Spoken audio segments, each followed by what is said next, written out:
ጤና ይስጥልኝ የተከበራችሁ የቻናላችን ቤተሰቦች እንዴት ቆያችሁልን? አብራችሁን ቆዩ አክብሮት ግብዣችን ነው። ይህንን ቻናል ላይክ ሰብስክራይብ እንድታደርጉ አስቀድመን ጋበዝናችሁ። በወር ከ64 የአሜሪካ ዶላር ወይም ከ8324 ብር በታች የሚከፈላቸው ሰራተኞች ከግብር ነጻ እንዲሆኑ ለገንዘብ ሚኒስቴር ሀሳብ ማቅረቡን የኢትዮጵያ ሰራተኞች ማህበራት ኮንፌዴሬሽን ገልጿል። አሁንም በስራ ላይ ባለው የፌዴራል ገቢ ግብር አዋጅ ከ7800 እስከ 10900 ድረስ ወርሃዊ ክፍያ የሚያገኙ ሰራተኞች ከገቢያቸው 30 በመቶ ለመንግስት ግብር ይከፍላሉ ብለዋል። ይህንን ጉዳይ በስፋት እንመለከተዋለን። ኢትዮጵያና አሜሪካ በሰላምና ጸጥታ ዙሪያ ያላቸውን ትብብር አጠናክረው ይቀጥላሉ ሲሉ ፊልድ ማርሻል ብርሃኑ ጁላ ተናግረዋል። ፊልድ ማርሻል ብርሃኑ ጁላ የአሜሪካ በአፍሪካ እዝ አዛዥ ተመራ ልዑክንም ተቀብለው አነጋግረዋል። ይህንንም ጉዳይ የምንመለከተው ይሆናል። ከዚህ ባሻገር በሺዎች የሚቆጠሩ ተሳታፊዎች የተገኙበት ተፈናቃዮች ወደ ቀያቸው እንዲመለሱ የሚጠይቅ ሰላማዊ ሰልፍ በመቀሌ ተካሂዷል። ሰላማዊ ሰልፉ ይበቃል በሚል መሪ ቃል የተዘጋጀ ነው። ይህንንም ጉዳይ በዝርዝር የምንመለከተው ይሆናል። ከዚህ ባሻገር እንግዲህ በወቅታዊ ጉዳይ ላይ ዓለምን እያነጋገረ ያለው የእስራኤልና የኢራን ጉዳይ ነው። እንግዲህ ኢራን በዛሬው ዕለት በሰሜናዊ እስራኤል ባስወነጨፈቻቸው ሚሳኤሎች በርካቶች መጎዳታቸውን የሀገሪቱ የአደጋ ጊዜ አገልግሎት አስታውቋል። እነዚህንና ሌሎችን መረጃዎች አሰናድተን መጥተናል። አብራችሁን ቆዩ የአክብሮት ግብዣችን ነው። ይህንን ቻናል ላይክ ሰብስክራይብ እንድታደርጉ ጋበዝናችሁ። በኮሜንት ሴክሽን ላይም ሀሳባችሁ እንድታሰፍሩ ጋብዘናችኋል። በቀጥታ ወደ ዝርዝር መረጃዎቹ እንሻገራለን።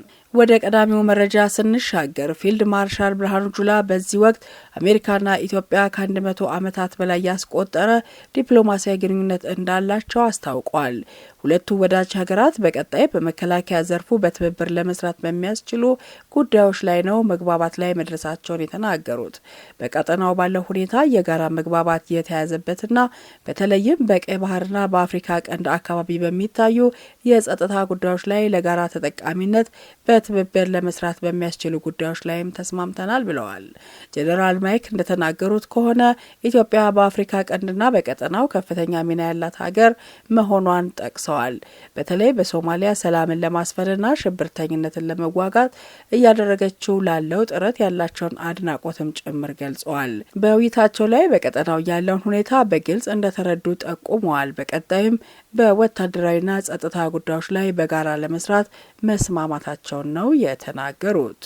ወደ ቀጣዩ መረጃ እንሻገራለን። በወር ከ64 በታች የሚያገኙ ሰራተኞች ከግብር ነጻ እንዲሆኑ ምክረ ሀሳብ መቅረቡ እየተገለጸ ነው የሚገኘው።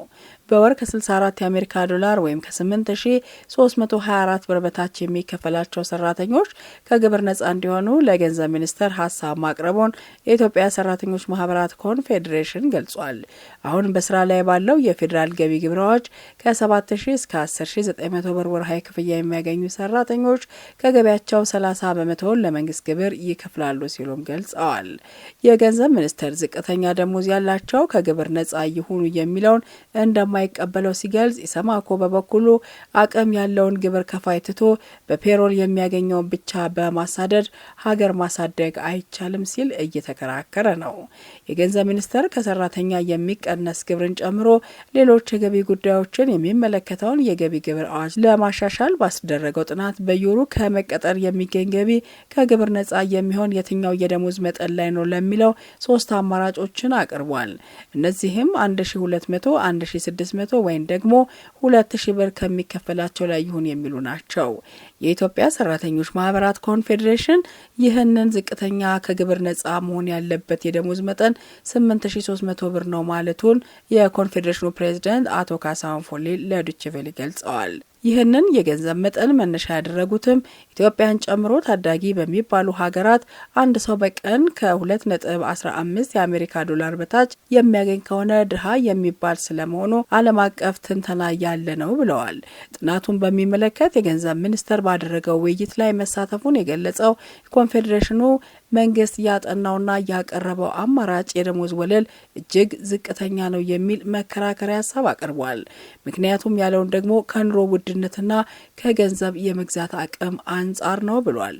ለምሳሌ ኬንያ እስከ 24000 ወርሃዊ ደሞዝ ግብር የማይከፈልበት ነው። ስለዚህ እኛ ደግሞ 24000ን ትተን እንደ ሀገራችን ተጨባጭ ሁኔታ እንደ ኑሯችን ሁኔታ አገናዝበን በ3 እጥፍ ወርደን 8324 ቢሆን የተሻለ ነው የሚል አስተያየት አቅርበናል ብለዋል። ለገንዘብ ሚኒስቴር የቀረበው ሀሳብ ነው። ይህ ሀሳብ አቶ ካሳሁን ፎሌ እንደተናገሩት ከሆነ በገንዘብ ሚኒስቴር የታክስ ፖሊሲ መመሪያ ኃላፊ አቶ ሙላይ ወልዱ ጥናቱን ባቀረቡበት ወቅት ይህ ማሻሻያ እርምጃ መንግስትን በቢሊዮን የሚቆጠር ከፍተኛ ገቢ የሚያሳጣው መሆኑን ጠቅሰዋል። ከግብር ነጻ የሚለው መነሻ 2000 ብር በሚለው አማራጭ ቢጸና እንኳ የሀገሪቱን 0.6% ገቢ እንደሚወስድ ነው ኃላፊው የገለጹት። ለ2018 ዓ.ም 1.93 ትሪሊዮን ብር የፌዴራል በጀት ተደግፎ መቅረቡን ከሳምንት በፊት ለሕዝብ ተወካዮች ምክር ቤት ያቀረቡት የገንዘብ ሚኒስትሩ አህመድ ሺዴ የልማት ፍላጎታችንን ለማሳካት ዝቅተኛ ደሞዝ ተከፋይ ሰራተኞች ከግብር ነጻ ማድረግ ገቢ ያሳጣል የሚል ብቻ ሳይሆን የልማት ፍላጎታችንን ለማሳካት የሀገር ውስጥ ገቢ ማሳደግ ላይ በከፍተኛ ደረጃ መስራት ይኖርብናል ብለዋል። አቶ ካሳሁን ፎሌ ግን ዝቅተኛ ደሞዝ ተከፋይ ሰራተኞችን ከግብር ነጻ ማድረግ ገቢ ያሳጣል የሚለው ብቻ ሳይሆን የሰራተኛው ኑሮ መታየት አለበት በሚል ያቀረቡት አማራጭ ተቀባይነት እንዲያገኝ ይከራከራሉ። ግብር ማስፋት ማለት ግብር መክፈል የሚገባው አቅም ያለውን እሱን ትቶ በፔሮል የሚገኘው ላይ ብቻ በማሳደድ ሀገር ማሳደግ አይቻልም ሲሉ ነው የተከራከሩት። አሁን በስራ ላይ ባለው የፌዴራል ገቢ ግብር አዋጅ ከ600 ብር ጀምሮ ግብር የሚከፍል ሲሆን ከ7800 እስከ 10900 ብር ወርሃዊ ክፍያ ወይም ደግሞ ደሞዝ የሚያገኝ ቅጥር ሰራተኛ ከገቢያቸው 30 በመቶውን ከዚያ በላይ የሚያገኙት ደግሞ 35 በመቶ ገቢያቸውን ለመንግስት ግብር ይከፍላሉ። ወደ ቀጣዩ መረጃ ስንሻገር በሺዎች የሚቆጠሩ ተሳታፊዎች የተገኙበት ተፈናቃዮች ወደ ቀያቸው እንዲመለሱ የሚጠይቅ ይበቃል በሚል መሪ ቃል የተዘጋጀ ሰላማዊ ሰልፍ በመቀሌ እየተካሄደ ነው። ዛሬ ለሶስተኛ ቀን የተካሄደው ሰላማዊ ሰልፍ በክልሉ ጊዜያዊ አስተዳደር ውሳኔ መሰረት የመንግስት ሰራተኞች ስራቸውን በማቆም የታደሙበት ነው። በሰልፉ ማጠቃለያ በጦርነቱ ምክንያት የተፈናቀሉ ዜጎች ወደ ቀያቸው እንዲመለሱ የሚጠይቁ በርካታ መልእክቶችም ተደምጠውበታል። በሰልፉ ላይ መልእክት ያስተላለፉት የክልሉ ጊዜያዊ አስተዳደር ምክትል ፕሬዚዳንት አቶ አማኑኤል እንደተናገሩት ከሆነ የተደፈረው ግዛትና ተፈናቃዮች በሰላማዊ መንገድ ለመመለስ የሚደረግ ሁሉን አይነት ጥረት ካልተሳካ ዝም ብሎ የሚተው እንዳልሆነ ሊታወቅ ይገባል ሲሉ አሳስበዋል። ከተፈረመ 3 ዓመት ሊሞላ ወራት የቀሩት የፕሪቶሪያው የሰላም ስምምነት ተኩስ ከማቆም በዘለለ የተፈናቃዮች ደህንነት መረጋገጥ አቅቶታል ሲሉ ተደምጠዋል። የትግራይ ሕዝብ ሉዓላዊ ግዛቱ ተቀምቶ ከቀዬው ተፈናቅሎ ተሰዶ በማያቋርጥ መከራ ተዘፍቆ ይገኛል ያሉት ምክትል ፕሬዚዳንቱ የፌዴራል መንግስት በጦርነት ያላሳካው ድል በፕሪቶሪያው ስምምነት የተከፋፈለች ትግራይ እንድትኖር የዲሞግራፊ ለውጥ ለመቀየር እየተጠቀመበት ነው ሲሉም ተደምጠዋል። የፌዴራል መንግስት ለሰላም ዋጋ ሰጥቶ እንዲሰራ በድጋሚ ጥሪ እናቀርባለን ያሉት አቶ አማኑኤል የምዕራብ ትግራይ ተፈናቃዮች የኩርድ ህዝቦች እጣ ፈንታ እንዳይደርሳቸው የሚፈቅድ ትክክለኛ ያልሆነ ተግባር መቆም አለበት ሲሉ ተናግረዋል። ዛሬ በመቀሌ አደባባይ የ3 ቀናት ማጠቃለያ ሰላማዊ ሰልፉ ላይ የጊዜያዊ አስተዳደሩ የካቢኔ አባላት፣ የሁሉም የሃይማኖት ተቋማት አመራርና ምእመናን እንዲሁም ደግሞ የሚዲያ ባለሙያዎች፣ የመንግስት ሰራተኞች፣ ተማሪዎች፣ መምህራንና ሌሎችም የህብረተሰብ ክፍል መገኘታቸው ተነግሯል።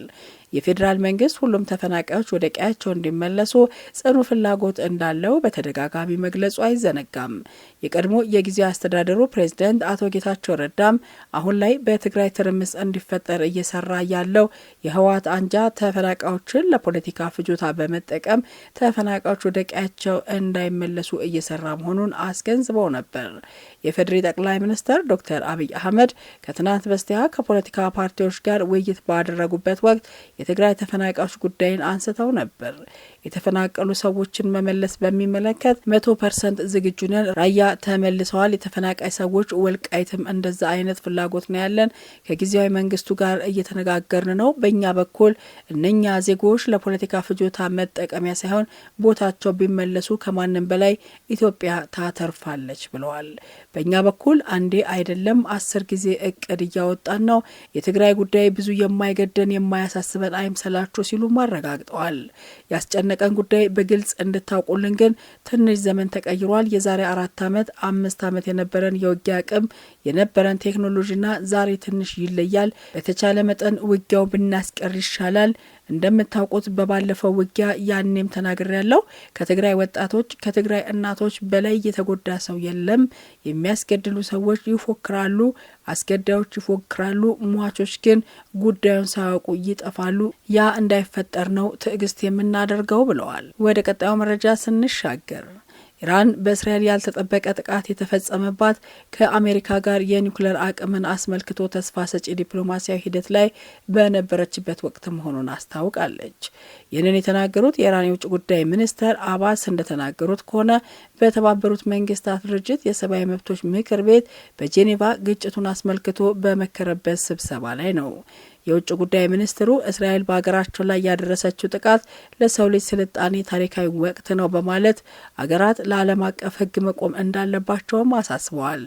አባስ እስራኤል በሀገራቸው ላይ የፈጸመችውን ድንገተኛ ጥቃት የተባበሩት መንግስታት ድርጅት ቻርተርን የሚጥስ እንዲሁም ይህ ምክር ቤት የቆመበትን መርህ የሚጻረር ሲሉ ገልጸውታል።